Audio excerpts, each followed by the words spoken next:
Going back to me, I got 6 times Billy asked, "What would you ever do without me?" Bree, how about you? So with this wasn't one of my favorites, honestly. I love cheesy effects, but this was a little over the top cheesy. But just like Sloan said, there was a good amount of gore factor, which is what you want from like a Thomas Savini, Stephen King, George Romero mashup. And this one did produce actually the most blood, so I did kind of like that. Uh, and it's funny in the fact that my spouse and I, we often talk about ways, hey, if you were to kill me, what way would you kill me to ensure you get the insurance money? And so I You think often this is talk about that? yeah, why not? I like watching those crime shows and all these spouses, they want the money, but obviously their plans are stupid and they don't get away with it. But this is the perfect way to get away with the insurance money. I mean, can you really prove that you led your spouse there if you just like burn a letter or something? So I mean, Mhm. yeah, this is the way to inherit money. This is a tip for the spouses. Just find the monster under the stairs, lead your spouse there, boom, easy money. So, if Bree ever goes missing or ends up dead in a horrible way, Or her partner. Yeah, definitely or my significant other, you know. Yeah. I guess this will be Won't worry used about in that. future investigations, but that's okay. Anything for the joke. Or is it? worth it. Yeah, future YouTube Uh, video. no, I do love my significant others significantly. For the Uh court record. yeah, of course. Um so with the gore factor, cheesy effects, and then God, I just couldn't keep track of the characters' names. I'm sorry. I forgot like who was who. Like they just tried to introduce so many people at the beginning. I was like, Right. Yeah. I have the same I, problem. yeah, I just lost track of that. And so for that, I do have to give it 4 ties that I used to choke my own spouse out with. Nice. I forgot about that part. Yeah, I will say like the parts where like he's fantasizing about killing Billy, those are pretty funny. So that's why I didn't Yeah. like give it like a super low score. Mm. All right. Cool. Well, Tony, how about you? Yeah, I mean, he also a lot of good stuff. Yeah, I don't know. Yeah, it's like the story itself is pretty. When you say it on paper, it's like a guy feeds a person after person to a monster. It's kind of like, all right, you kind of get it right away.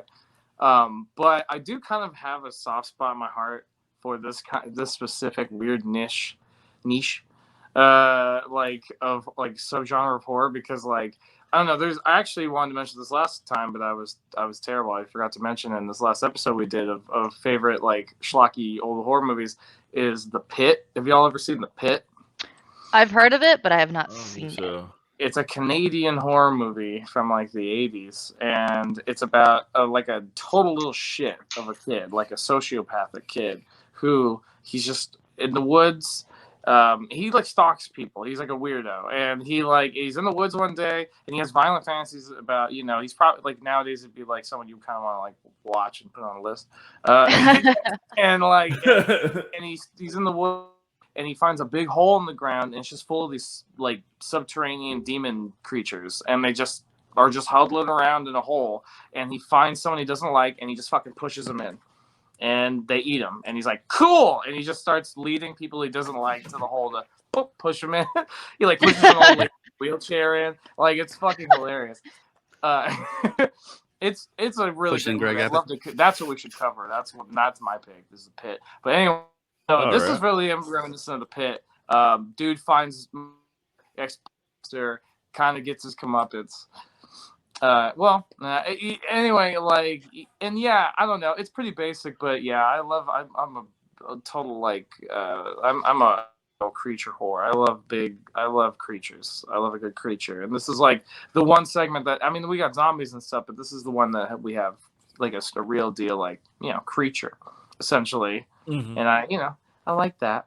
So yeah, I'd probably put it a little higher than Bree, but yeah, probably not my favorite of the bunch either. At the same time, it's pretty one note. But yeah, I love the fantasy scenes of him just like Yeah. dreaming about killing his wife. Just he's like so gleefully like, oh my god, yeah, like It's just orgasmic like, and yes, oh, finally I have a way out. exactly. Instantly money. Yeah, exactly. So yeah, I don't know. I'm gonna give it a solid 6. six, monsters in crates. Give me 6 of them. Just strategically hide them around. All right, cool. Real quick, I just want to say with my rating, consensual. Just putting that out there. The tie choking consensual. That's all. Just want to make that clear. All right.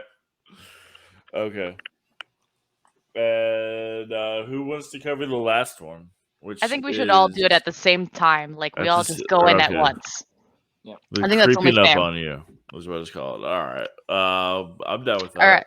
Yeah. So we all just try and talk at once. I think All this will be great. So the creeping All right. up There's on you. a bunch of like is about- cockroaches. Racist, bigoted Mr. Pratt. Yeah, there's like a so racist there's this old guy. man, He's a total and asshole he to all of his barks at employees. everybody, He's like a Mr. especially like Merry the Christmas, black. you're fired. And you see, like, The but the black thing worker is, that's at the is door, and so he's like just saying really I forgot what racist he's shit, doing and really, it's but terrible. he's And like if you're a in his racist, room. $3,200 you're gonna get your shit apartment. handed We'll to keep you. the bugs out. It's like right? racism. Fuck that Eventually. shit.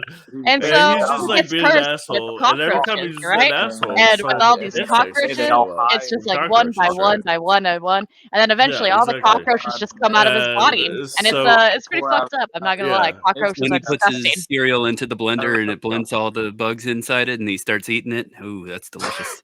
I think that's the Good perfect job. summary. I don't think Yeah. I could have done I it think- I any don't know, better. yeah. That actually, yeah, that was pretty good.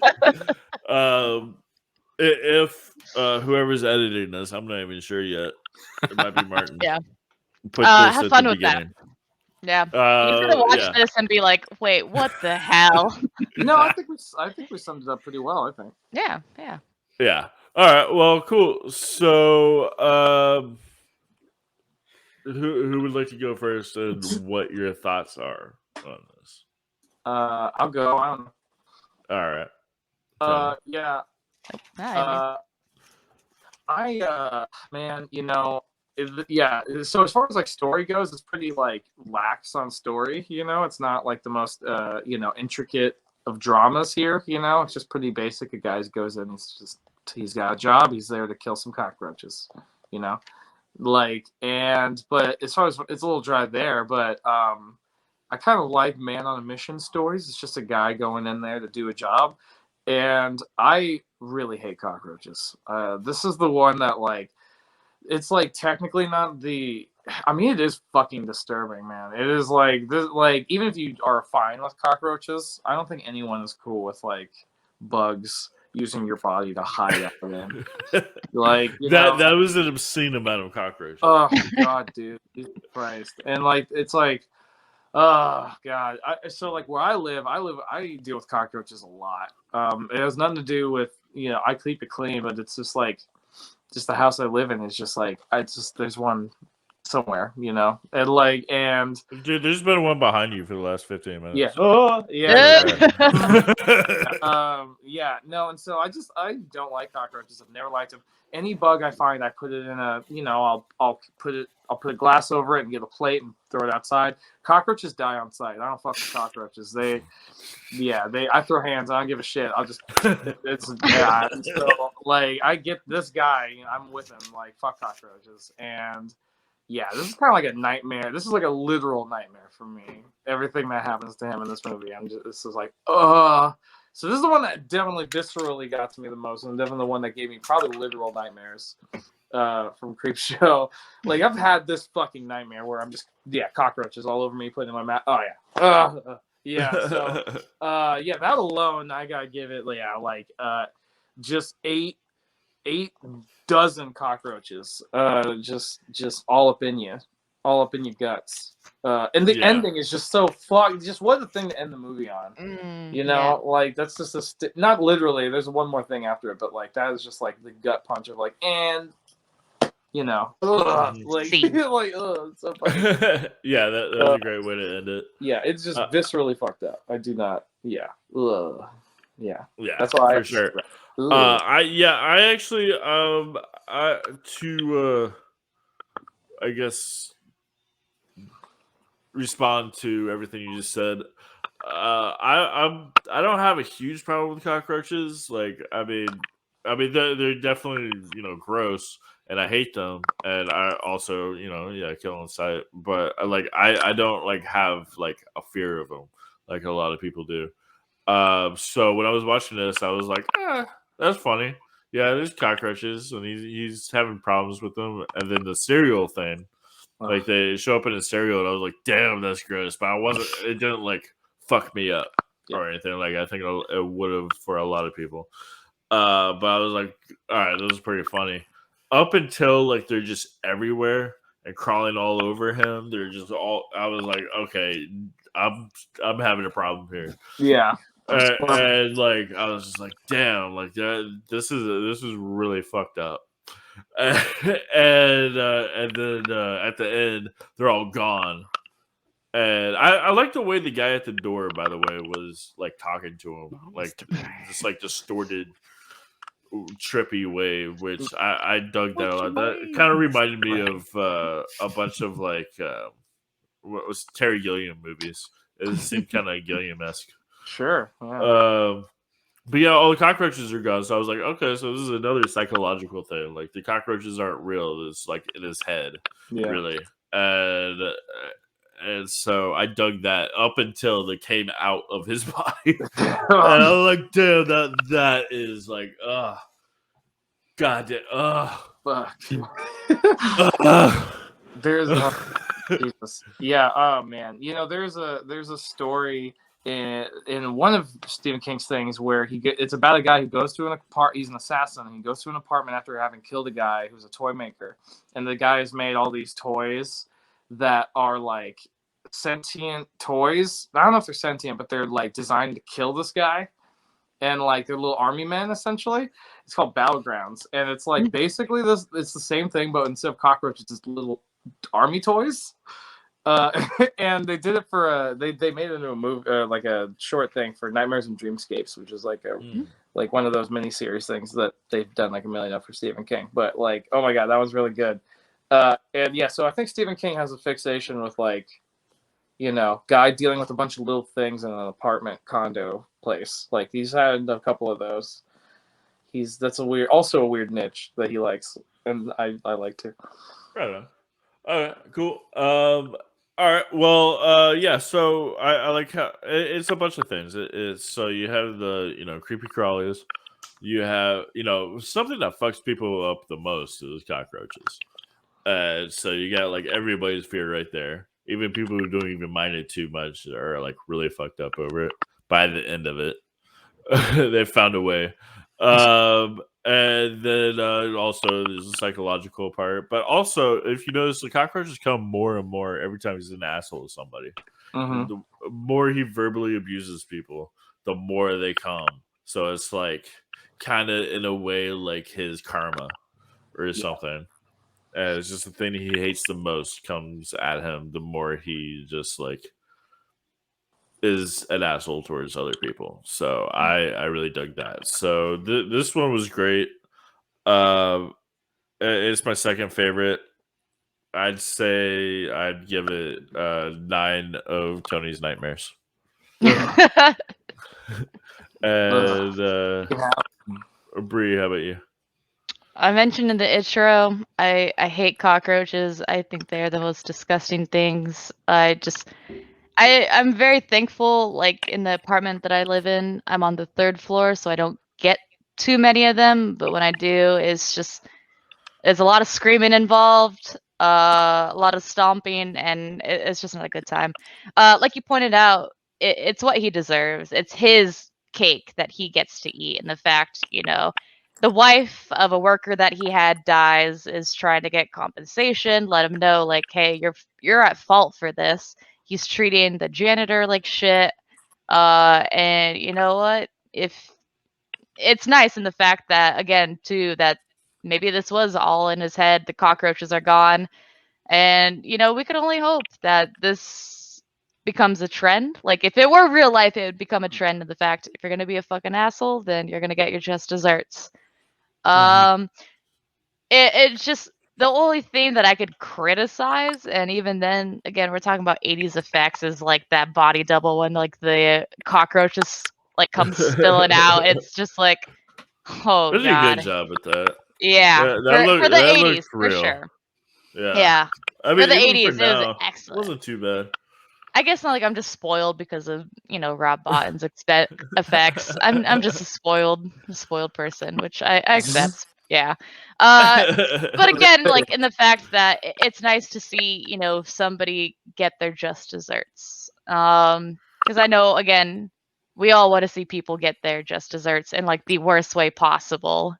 So, for that, I am gonna give it 8 assholes who get what they deserve. I mean, technically it should be like every single one, but I guess that's subjective.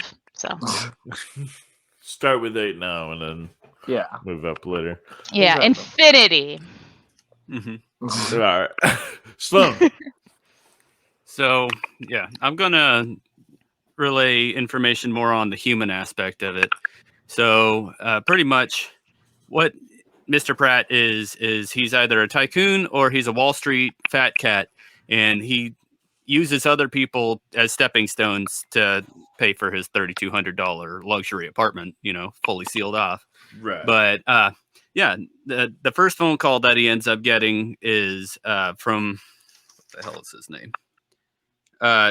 George Gendron from Seattle, calling him to tell him that Norman Katzenmeyer killed himself because I guess Katzenmeyer, whose wife ends up wishing ill will and wishing for him to die in the final Yeah, she moment. calls She's leaving him. the message while the bugs are killing him.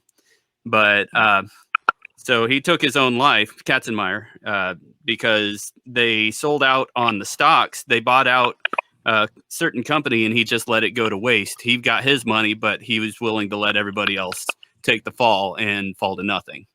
And so pretty much being a disgusting human being physically or like emotionally, like he had to face disgusting, what he found disgusting. It's almost like a level of hell, kind Right. of like Dante, the Inferno of Dante.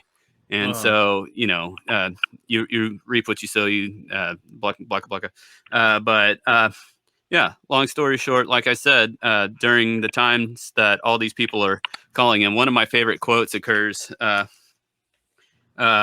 when George Gendron's talking to him. He's just like, what is it? Go out and fuck somebody, but be sure to wear a rubber. It's like, all right, dude. And then when Reynolds calls him from Orlando, taking the kids out, he's just like, come back immediately, or you're fired. Merry Christmas. So yeah, just a complete jerk all the way around. And so Ebenezer Scrooge, high luxury apartment, but instead of ghosts, he gets ghosted. So, Yeah, it's definitely some Scrooge in there for sure. And so, yeah, long story short, blah, blah, blah, blah. I'm going to go ahead and give it 8 out of 10 people who wish Pratt dead. All Nice. right, sweet. All right, and yeah, that's the whole thing. I mean, we still get the thing at the end which is pretty cool. We see the trash guys at the end. One of which is Tom Savini, and he's like, oh, cool. There's like a little voodoo doll thing you could buy. Oh wait, somebody already did. And then we see like the kid like stabbing his dad's voodoo doll Who is because his dad threw away his comic. worth mentioning? That's oh god, it was Tom Atkins from Night of the Creeps. Yep. He's True, excellent.